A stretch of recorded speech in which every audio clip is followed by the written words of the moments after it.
नमस्कार, मी ओमकार भोसले. छत्रपती शिवाजी महाराजांवरील कविता मी सादर करत आहे.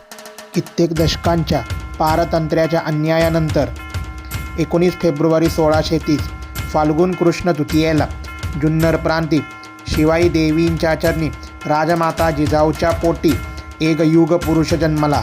16व्या वर्षी रायरेश्वरी रक्ताच्या अभिषेकाने शपथ घेऊन केला हिंदवी स्वराज्याचा निश्चय व प्रथम किल्ला तोरणा जिंकुनी मुरुमदेवाच्या डोंगरावर राजगड बांधला.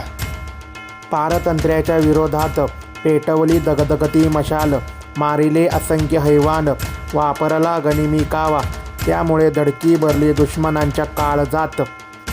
रयतेला लेकरासारखे सांभाळून भारतीय आरमाराचा पिता होऊन रायगडी छत्रपती होऊन अवघ्या 50 वर्षाच्या आयुर्मानात माझा शिवबा राजा युगप्रवर्तक बनला अजूनही रयतेच्या मनात व हृदयात. छत्रपती शिवाजी महाराज की जय.